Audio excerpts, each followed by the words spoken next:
Let me start tonight by sharing 2 or 3 thoughts that were burning in my heart while I was preparing the message for this night.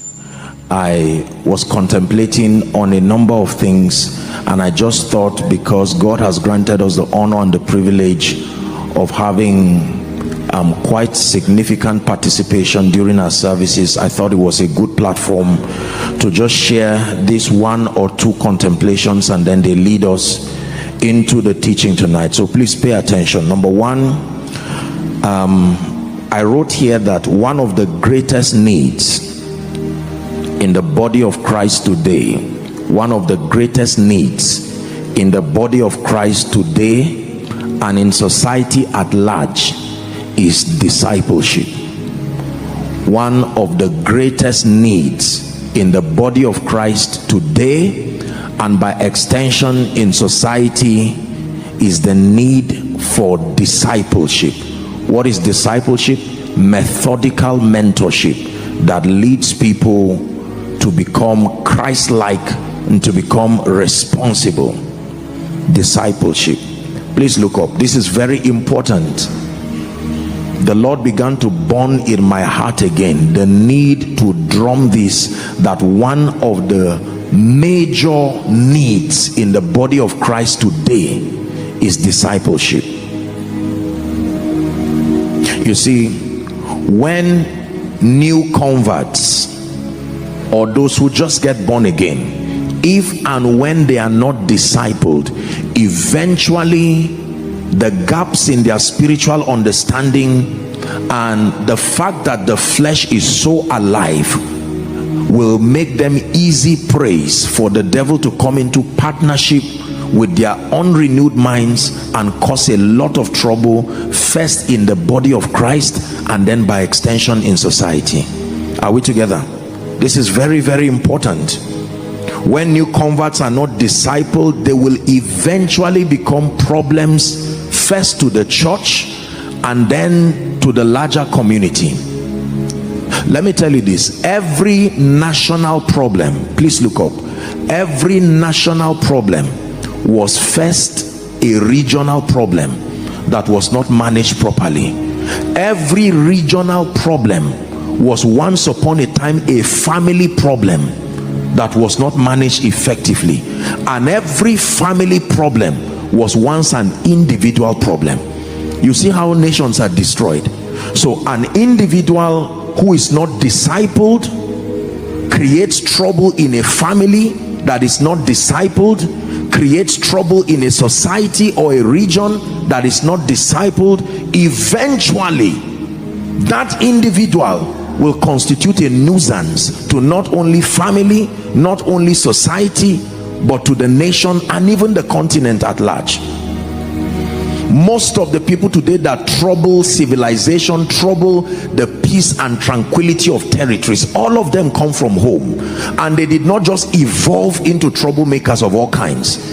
Individuals, when they are saved and their understanding is not so constructed, especially for believers, they may have given their lives to Christ, but we know that just giving your life to Christ, this is entry into the kingdom. Imagine with me, for instance, that a woman gives birth to a baby and throws the baby down. Most often than not, that child will most likely be a hooligan or will be a troublemaker eventually. Why? Because the opportunity to have proper parenting, upbringing is not there. You can solve the problem of a nation very easily if you understand the dynamics of how problems are created. They first start at an individual level, then if left unchecked and not dealt with, they graduate into problems in families.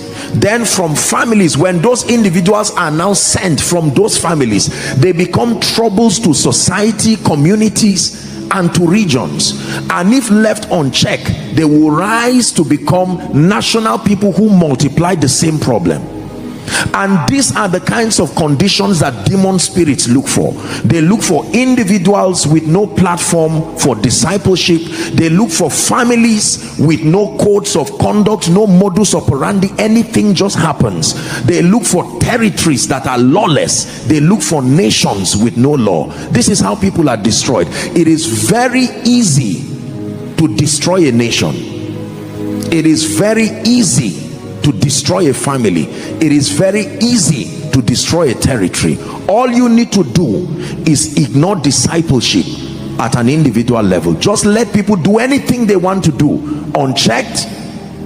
For a while it will look like they know what they are doing, until you begin to see the damage to the family, to territory, to society, and to the nation. Are we together? So at the heart of transformation is discipleship. That is it.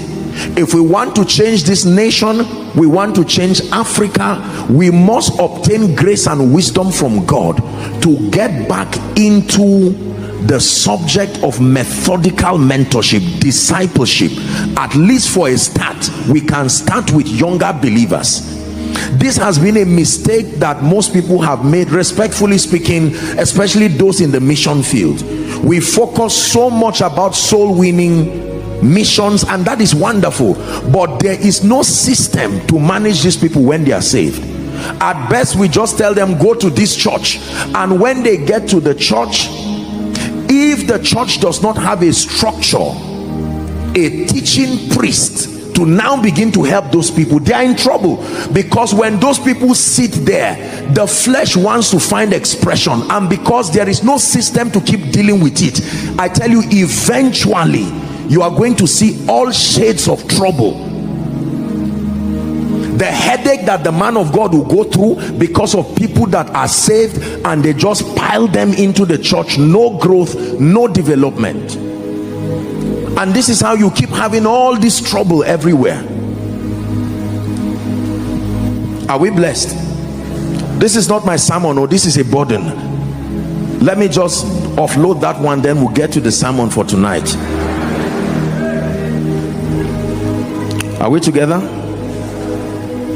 Discipleship, therefore, is the foundation for true and lasting transformation in individuals, families, institutions, and nations. Let me repeat myself.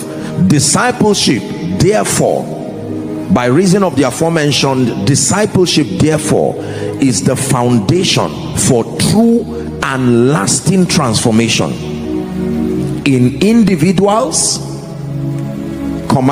families, institutions, and nations. We must restore the system of discipleship